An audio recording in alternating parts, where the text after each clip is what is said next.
Merci à tous, bonjour à tous.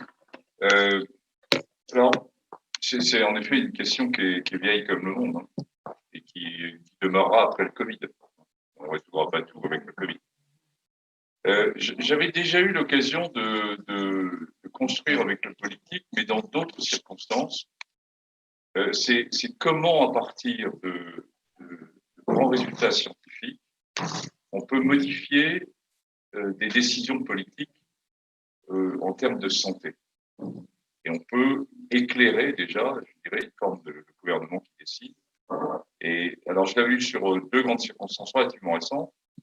La première, dans le cadre du VIH, alors que je dirigeais l'ANRS, sur l'installation de la PrEP en France, qui a quand même beaucoup changé les choses, et où le début, à partir des premières résultats scientifiques, avait été long à initier, et on s'était déjà appuyé une sorte de coalition entre scientifiques et milieux associatifs pour faire passer cette idée, et elle est passée auprès du politique.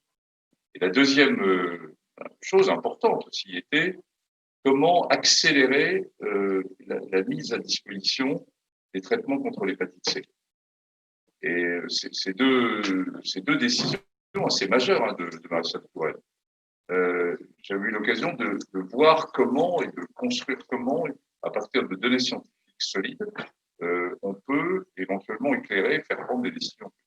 Alors là, on est complètement dans autre chose, c'est avec le comité scientifique. Bon, vous savez comment il s'est constitué. Fallait-il le constituer ou pas? Je n'en sais rien. À vrai dire, moi, j'ai pas eu le choix. On m'a demandé de le prendre, de le prendre en main. Est-ce qu'il aurait fallu, par exemple, que ça soit une série de directeurs d'agences sanitaires?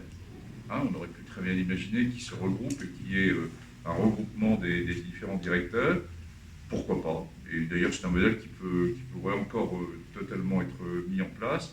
Ou fallait-il créer des nouveaux, à la française, un peu, un nouvel appareil?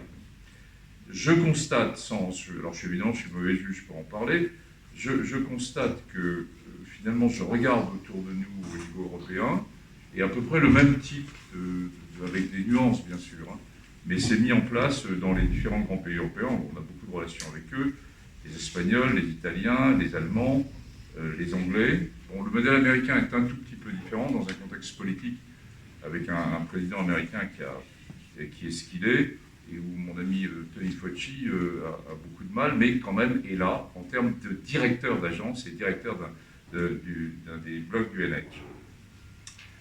Alors, sur votre question, il y a d'abord 3 points qui m'apparaissent comme un élément essentiel.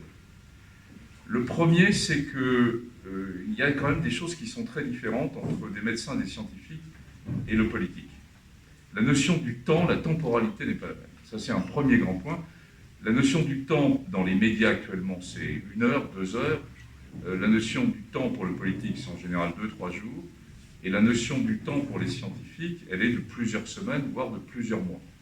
J'ai annoncé au plus haut niveau de l'État, dès la fin mars, qu'il n'y aurait pas de données scientifiques solides sur une série de thérapeutiques ou sur une série de premières données sur certains sujets avant la mi-juillet. Et ça leur paraissait totalement incompréhensible. Comment vous ne pouvez pas aller plus vite, etc. Donc cette notion de temps est un élément et qui s'est beaucoup accéléré. Je rappelais quand même qu'on a mis 15 ans pour trouver les antirétroviraux dans le VIH et qu'on nous demandait de trouver un traitement contre le Covid en quelques semaines ou en quelques mois. Et bien, il faut savoir dire non et savoir affirmer et qu'on peut dire non. Le deuxième élément, c'est peut-être aussi la notion, en dehors de la temporalité, c'est la notion d'indépendance. Comment un comité qui est nommé par le politique arrive-t-il à garder une forme d'indépendance? C'est pas simple. Alors, moi je dis qu'on a essayé d'être indépendant, on l'a dit, on l'a clamé, mais c'est pas parce qu'on le clame qu'on l'est, et que les éléments du débat sont les suivants. D'abord, c'est des médecins, c'est des scientifiques, ils sont multidisciplinaires, ils ne sont pas directeurs d'agence. J'ai été directeur d'agence, j'ai rien contre les directeurs d'agence, mais quand on est directeur d'agence, on défend à la fois une idée, mais on défend aussi son agence. C'est normal, sinon on n'est pas un bon directeur. Là, on est tous avec plutôt une casquette de sachants, mais sans véritable responsabilité. Et donc, à partir du moment où vous mettez des médecins et des chercheurs français, il n'y a pas plus indépendant que des médecins et des chercheurs français. C'est-à-dire qu'il n'y a pas de notion de hiérarchie, y compris par rapport au plus haut niveau de l'État. Et ça, c'est assez fondamental par rapport, je dirais, à des très hauts fonctionnaires, qui a dans son statut même d'être en réponse et dans une certaine mesure d'être au service du pouvoir politique. Là, après tout, moi, si je suis vidé dans la semaine prochaine, so what, hein, bon. On est là donc pour aider, entre guillemets, à éclairer les décisions. Donc ça, c'est le deuxième point. Alors c'est là où ça commence à tanguer un peu, parce qu'on peut dire, oui, ok, vous dites ça, mais finalement, quelle est véritablement votre indépendance? L'indépendance, on la trouve d'abord par la multidisciplinarité du groupe, et donc c'est un exercice d'intelligence collective pour essayer d'approcher un certain nombre de questions et de réponses ou d'éléments de réponse difficiles. Et puis c'est rendre public nos avis. Les Anglais, par exemple, le comité anglais est un comité dont les membres initialement, puis ils ont changé en cours de crise, les membres n'étaient pas connus, hein, pour avoir quelque chose qui au contraire était dans une relation directe du Conseil au plus haut niveau de l'État. Et donc ils disaient non, il vaut mieux que les membres ne soient pas connus. Et donc les avis n'étaient pas connus. Moi je sors quand même de 30 ans de VIH, de construction de démocratie sanitaire, je n'allais pas me renier, hein, et donc j'ai souhaité véritablement que tous les avis soient publics. Alors par contre, bémol, ils sont publics, mais il y a souvent un décalage entre le moment où on le donne au politique, qui ensuite le mouline, et c'est normal, c'est son travail, les décisions, une fois de plus, sont celles des politiques. L'idée du troisième pouvoir médical, ça c'est bullshit, c'est une folie des médias. Hein. Et à aucun moment la question ne s'est posée. À aucun moment, on est une démocratie en France, et on sait très bien qui décide, c'est le pouvoir politique qui décide. Enfin, il faut être très clair. Mais il y a par contre cette notion de temps, avec cet espace, entre guillemets, où la vie est donnée, le politique hésite, c'est des décisions complexes, et le rend public avec un certain délai. Puis peut-être comme dernière notion, mais qui est la plus fondamentale à mes yeux, de différence entre le scientifique et dans la relation entre le scientifique et le pouvoir, c'est la notion du doute. La science est construite sur le doute. Si on ne doute pas en science, on va dans le mur. Hein. Ceux qui ont fait des tests de science le savent, on avance de 2 pas, on recule d'1 pas, il y a telle expérience qui contredit. La notion même du doute en science est un élément fondateur de la construction de la pensée. Et ça, le politique a beaucoup de mal à l'admettre. Et je peux comprendre. Lui n'est pas... Enfin, il prend des décisions qui sont en permanence dans le doute, quand même. Hein. Je ne parle pas du Covid, mais en général. Mais il n'aime pas cette notion de doute. Et quand il attend de l'expertise, qu'elle lui lève le doute. Or, justement, dans cette situation, parce qu'on a bien vu que les choses avaient changé, il y a eu une évolution des connaissances, on a changé sur la transmissibilité des enfants, on a changé sur certains mécanismes de transmission, on a changé sur les supertransmetteurs, enfin, il y a eu une évolution des connaissances, et ça, faire admettre aux politiques qu'il va travailler avec, à côté de lui, des gens qui doutent, bah, il dit s'ils doutent, alors vous n'êtes pas expert, hein. Et je peux comprendre. Et donc, ce dialogue, entre guillemets, de lui faire comprendre qu'on peut avoir une forme d'expertise, et tout en doutant et en étant très humble, et je pense qu'il vaut mieux l'être vis-à-vis de Covid-2019, et que c'est quand même quelque chose qui peut se construire. Enfin, le dernier point, bon, qu'on a plus ou moins réussi, hein, parce qu'il y a aussi des échecs, hein, dans notre comité, c'est comment, à partir d'un groupe, on essaie de ne pas le bétonner, quoi. Et comment on essaie de transmettre et d'avoir une relation avec les communautés scientifiques. Alors,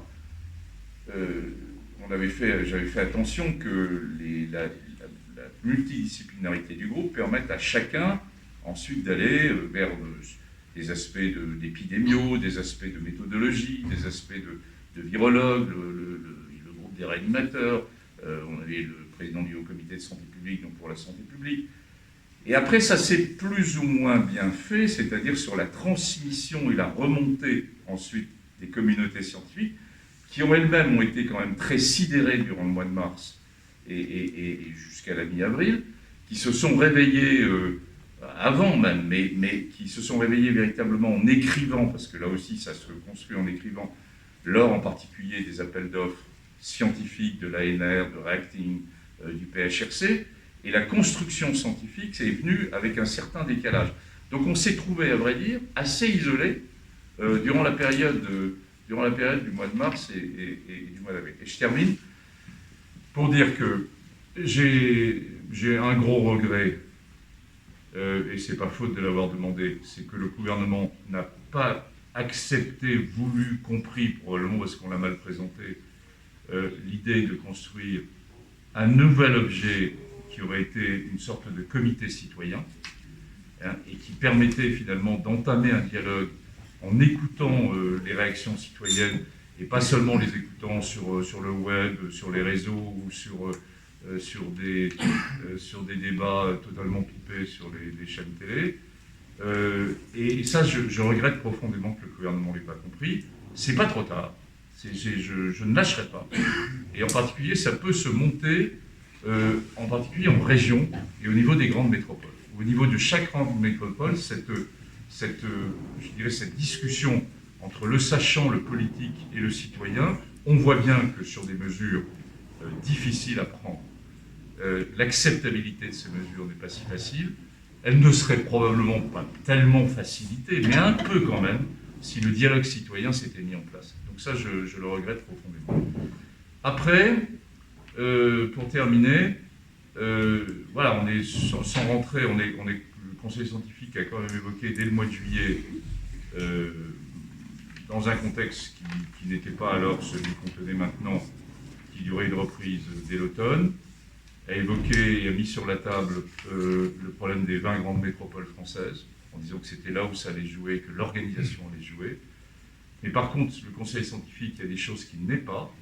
Premièrement, il n'a aucun pouvoir organisationnel. Nous ne sommes pas dans l'organisation. On est là plus, finalement, pour essayer d'aider le politique au plus haut niveau, pour construire des éléments de stratégie. Je ne sais pas si j'ai répondu à votre question. Ah bah si, totalement.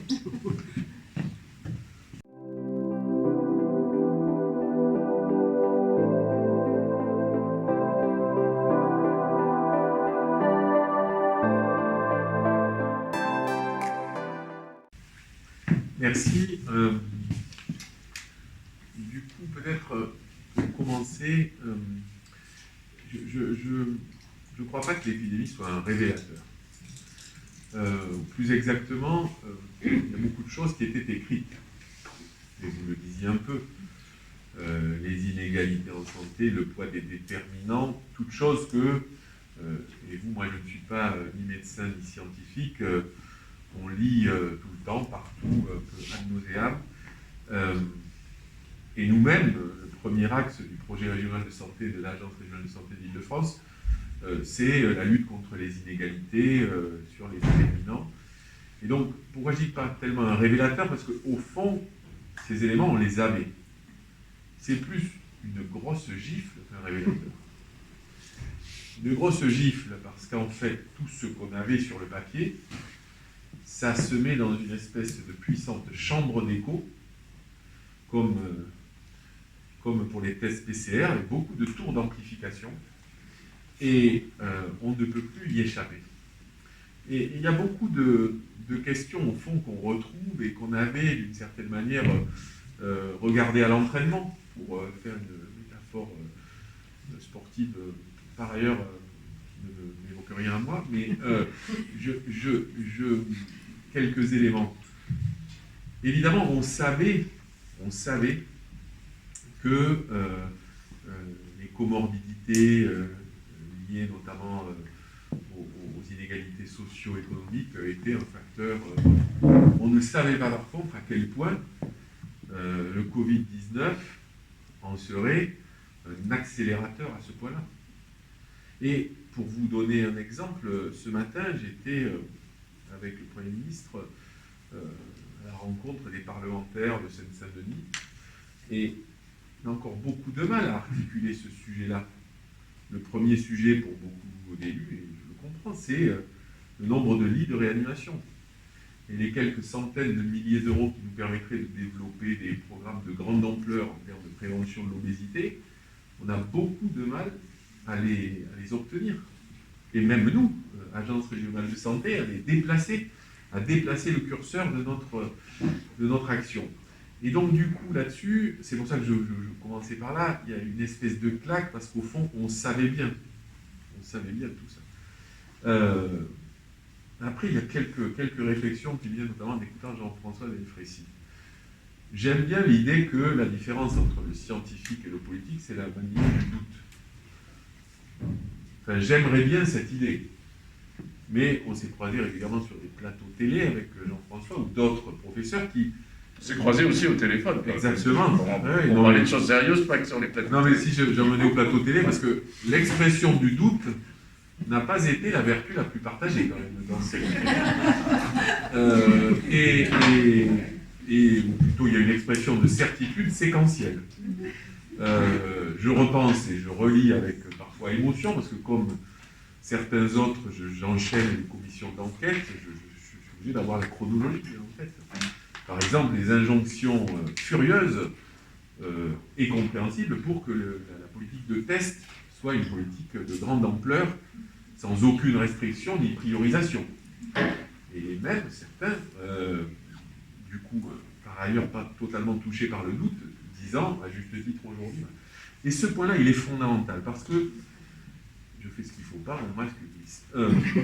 Ce point-là, il est fondamental. Et moi, j'ai parfois eu tendance, si j'en tire quelques enseignements avant de revenir sur les inégalités rapidement. La notion du temps qu'évoquait Jean-François, elle est fondamentale. L'appareil d'État, il n'est pas fait pour gérer des crises qui durent 8 mois. La cellule de crise de la RS Île-de-France, elle a été activée le 24 janvier, quand on a eu les 2 premiers patients à Bichat. Yazdan en sait quelque chose. Ça fait 8 mois que les équipes sont sur le pont. Le doute, c'est dire on ne sait pas. Bien, je vais vous dire, quand on est haut fonctionnaire, je pense que c'est assez la même chose pour les politiques, quand vous dites je ne sais pas, ça crée une forme de sidération. Et d'une certaine façon, partie des équipes qui sont là, on avait eu cette expérience l'an dernier avec l'incendie de Notre-Dame de Paris. Je ne sais pas si vous vous rappelez les conséquences, le plomb, etc. Et moi, j'ai fait une erreur, vraiment une erreur, une faute, même, sans doute. C'est qu'il y a des choses qu'on ne comprenait pas. Des choses qu'on ne comprenait pas sur les retombées de plomb, etc. On avait des données et personne n'était capable de nous dire ce qui se passait. Et du coup, pendant ce temps, j'ai dit, ben, on ne sait pas, on va attendre de savoir pour dire. Et dans cet intervalle de temps, l'idée que nous cachions des choses est née. Et cette idée, une fois qu'elle a coloré la conscience collective, on ne peut jamais revenir dessus. Et je trouve, et c'est un point fondamental et qui n'est pas si éloigné de ce qu'on évoque, que d'une certaine manière, à des moments, les politiques, dans cette crise, ont su dire, je pense notamment à certaines interventions d'Édouard Philippe, voilà, des choses qu'on sait, des choses qu'on ne sait pas. Et je vais vous dire, ça agace beaucoup les gens aussi. Cette espèce de vertu intellectuelle, elle est indispensable, et je pense que le pays, de ce point de vue, a mûri. Il y a des choses qu'on sait, des choses qu'on ne sait pas. Après Notre-Dame de Paris, on s'était dit avec Luc Ginot, directeur de la santé publique de l'agence qui est là, il y a un truc qu'on a raté, c'est que dès le début de la crise, on aurait dû prendre les assos, on les aurait dû les foutre dans la cellule de crise. Ouais. Pour que... Voilà. On avait commencé à travailler à ça, avec Luc, on avait fait des papiers, on a été percuté par le Covid. Je redis que moi, je ne dis pas la Covid parce que je ne comprends pas pourquoi les tempêtes tropicales et les pandémies mondiales sont au féminin et le reste au masculin. Donc, on a été percuté par le Covid. Et je pense, je partage ça avec Jean-François très profondément, qu'il est encore temps. Il est encore temps. Je veux dire, il ne faut pas se raconter l'histoire. On ne réussira pas la vaccination sans associer les citoyens. Parce que là, on a tout qui est réuni. La peur de la vaccination, des labos, la rupture de confiance avec la parole de l'État, un peu de rupture de confiance avec la parole des scientifiques quand même, on peut le dire aussi. Voilà, donc soit on arrive à inventer un truc, soit on se plantera. au-delà de est-ce qu'on y arrivera ou pas en termes logistiques, en termes tout ça, qu'on se plantera. Mais j'avoue que c'est très compliqué. Moi, je veux dire, on avait ces anticorps-là, disons, avec Luc notamment, se dire il faut associer, et quand la crise est là, on est très vite débordé. Mais je pense à ça sur le vaccin, je pense à ça par exemple sur qui va un peu plus loin que d'être associé, c'est y compris inventer un processus de délibération sur les EHPAD par exemple. Si la crise continue, qu'est-ce qui est acceptable ou pas? Cette célèbre, on est totalement dans l'injonction paradoxale. Qu'est-ce qu'est la protection? Qu'est-ce qu'on veut protéger en priorité? Dans les autres points, et qui sont pour moi des révélateurs, si je reprends votre expression, c'est cette idée que on n'a pas à être rassurant ou inquiétant.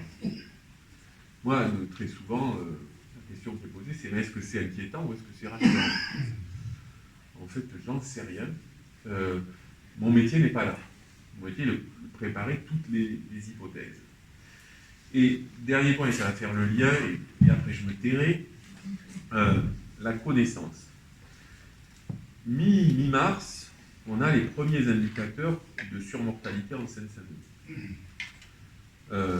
Indicateur un peu contre-intuitif, population beaucoup plus jeune que le reste de la région, et les éléments, y compris venus de nos amis américains qui disent les choses souvent avec plus moins de circonvolution que nous, notamment sur les discriminations, le volet ethnique, etc., n'étaient pas encore à ce point posé. Donc, on décide, et c'est un point moi que je pense qu'il faut revendiquer, on décide de lancer des études. On est en pleine crise. On n'est pas au pic de l'épidémie.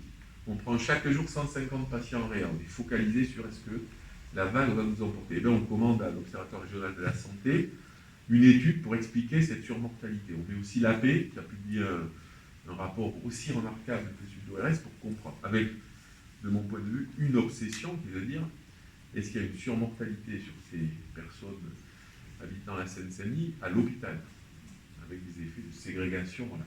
La surmortalité essentielle, elle se joue avant, elle se joue donc du coup dans la prévention, dans la promotion, dans l'accès aux soins, dans le renoncement aux soins, dans le rapport communautaire, culturel à la médecine, etc. Et on a essayé, en chemin, de modifier nos pratiques. C'est un des points sur lesquels Jean-François m'avait fait venir téléphoniquement devant les conseils scientifiques. C'est ce qu'on a lancé à partir du mois de mai, ce qu'on a appelé les Barnums, essayant de populariser ce terme, où on est allé dans des territoires en assumant de la discrimination. On est allé là où on pensait qu'il y avait le risque le plus fort. Et ça, on ne l'aurait pas fait si on n'avait pas été appuyé par de la recherche, y compris de la recherche en sciences sociales. On a aussi mobilisé Fassin, qui est venu nous jeter un regard sur ce qu'on faisait pour nous challenger. Moi, je trouve cette expression, mais et on a eu besoin de ça. Et je pense que dans ces crises qui seront, je pense, de plus en plus longues de toute façon, l'incertitude de la crise va être de plus en plus longue, ce maniement des sciences, mais aussi des sciences sociales, va être fondamental. Et des sciences aussi cognitives, je veux dire par là, aujourd'hui, vous êtes appelé par un agent de l'assurance maladie de l'ARS qui vous dit vous êtes sujet contact, vous devez vous isoler. On voit bien que les mots, qu'est-ce qu'ils veulent dire? Sujet contact, isolé, risque, etc. Donc on essaie de travailler sur ces sujets-là. Et je veux dire là-dessus, du coup, on retombe, j'essaie de retomber sur les pattes avec une grâce assez rare, on retombe sur des fondamentaux de la santé publique. Les éléments de santé communautaire, les éléments d'aller vers, tous ces éléments, au fond, moi je n'en ai pas la culture comme les équipes peuvent l'avoir, mais au fond il y a eu une espèce de redécouverte, d'une certaine façon. Et moi je suis, sans aucune forfanterie ou autosatisfaction, parce que le champ est encore immense, je suis assez fier de la vitesse à laquelle ceci a été fait sur les publics spécifiques, notamment. Mais je sors avec deux trucs où je me dis, les amis, on n'y est pas. Le premier, c'est la démocratie. On a essayé d'embarquer en cours de route dans nos instances de démocratie sanitaire, mais on n'est pas à la maille. On n'est pas à l'abri d'une délibération démocratique sur certains sujets. Et le deuxième sujet, et celui-ci c'est un sacré révélateur, oui, mais un révélateur sous forme de gifle, c'est de sortir de notre prisme, qui est celui des agents, de la grande précarité. Ce que cette crise a révélé, c'est une surmortalité banale des travailleurs pauvres, de gens qui ne sont pas du tout exclus, enfin pas du tout exclus, ils sont tellement pas exclus que tout le long de la crise, ils ont dû continuer à travailler. Et ce point-là, je pense que c'est un des angles morts, en tout cas pour nous, je ne dis pas de la recherche en santé publique, mais de l'action en santé publique. C'est un des sujets sur lesquels on est au fond, bon, et c'est normal, on commence par les plus éloignés pour les ramener, et au fond, cette population-là, on la traite beaucoup moins. Du reste, on la qualifie beaucoup moins, on la connaît beaucoup moins, et on doit travailler là-dessus. Et donc je me dis, de toute façon, cette épidémie, c'est une morsure évidente pour les politiques publiques. Ça nous apprend durablement à changer, à jouer, à assumer l'incertitude, à assumer le doute, à assumer des erreurs. Je pense qu'on en a fait des erreurs. À assumer aussi de revendiquer, moi je suis prof d'histoire, la lutte contre l'anachronisme. Il y a des décisions qu'on a prises qui aujourd'hui on peut se dire on aurait dû en prendre d'autres, mais avec les éléments qu'on avait en main à ce moment-là. Et c'est aussi un besoin de maturité collective, d'accepter ça. Et puis des champs entiers, un peu vertigineux tout de même, qui s'ouvrent à nous. La santé des chauffeurs Uber, par exemple. Voilà, ce truc. C'est un des sujets. Je prends un micro-exemple. Voilà. Et je pense, de ce point de vue qu'il faut absolument que les éléments qui ont été annoncés par le ministre d'un Ségur de la santé publique, qu'on a beaucoup essayé de pousser et d'engager, il ne faut pas qu'on soit dans un truc séquentiel. Ils disent la santé publique, ça sera quand on aura réglé la crise, quand on aura réglé les hôpitaux, le nombre de lits, l'ONDAM, etc. Il faut qu'on y aille d'un même pas. Et c'est pour ça qu'on finit l'article en disant que ça nous secoue drôlement en tant qu'institution publique, qui doit apprendre à avancer dans un univers qui est quand même très largement rebattu par rapport à ce qu'on avait connu précédemment.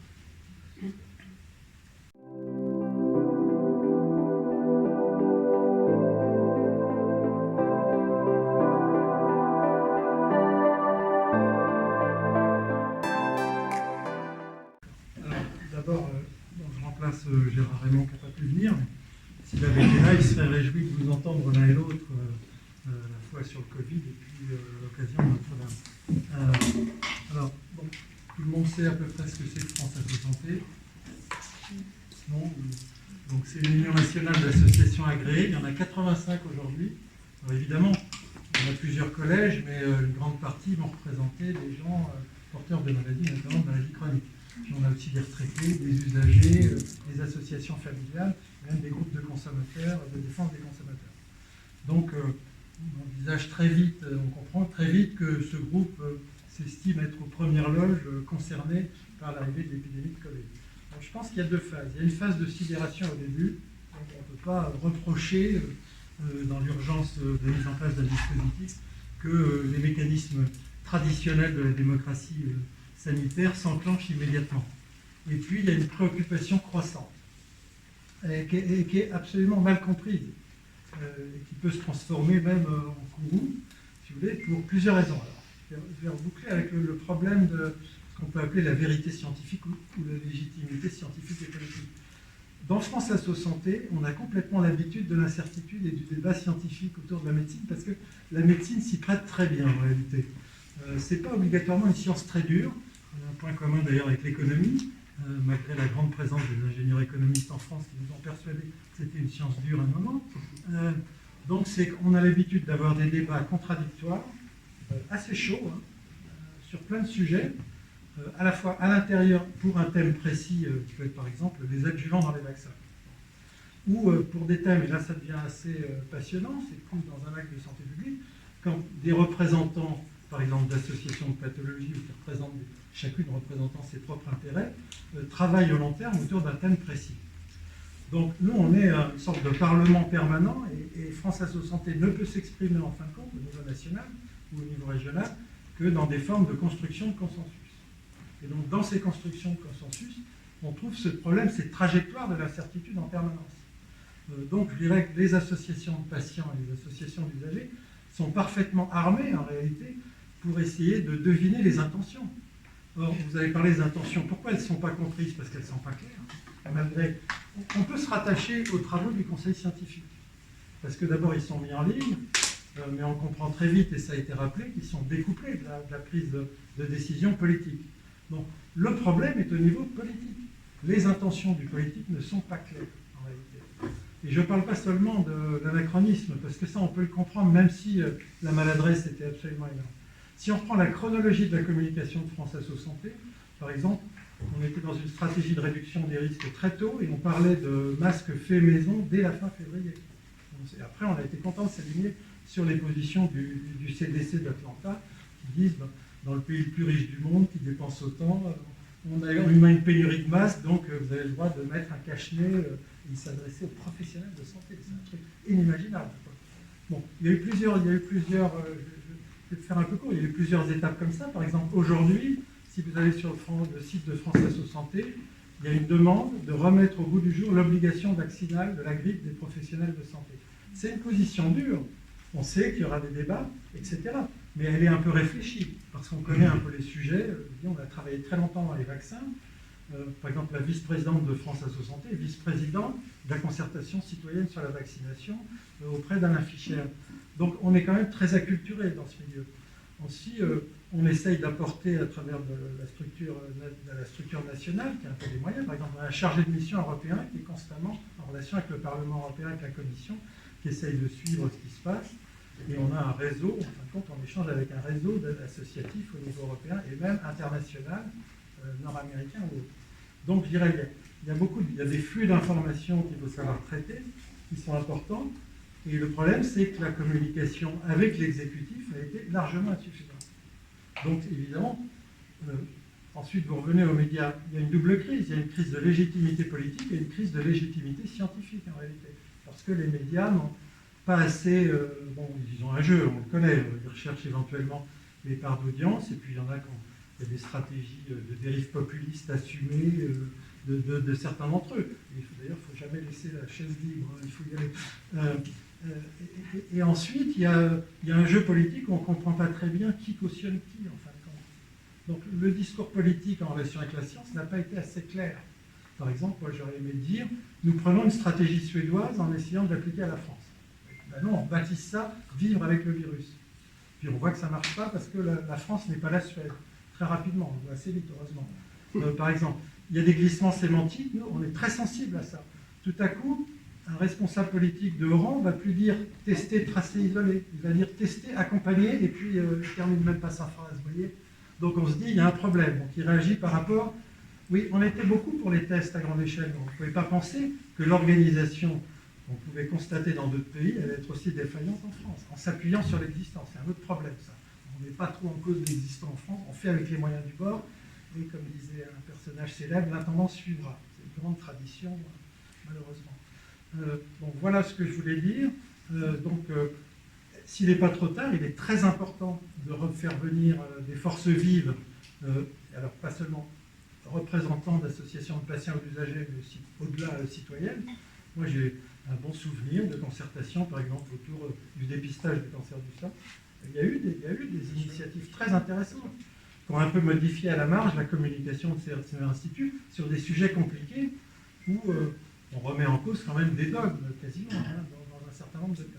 Donc tout ça, aujourd'hui, n'est pas calé en France. Il faudrait juste terminer. C'est d'autant plus incompréhensible qu'avec les États-Unis, mais sur un autre modèle, la France est le champion du monde des scandales sanitaires. Le co-champion du monde. Alors aux États-Unis, ils sont réglés en mettant 2% des dépenses de santé dans les frais, notamment d'avocats et de justice, dans un mécanisme de réparation. Nous, ça se termine dans des procès qui durent très longtemps et qui dégradent encore, je dirais, la compréhension, etc.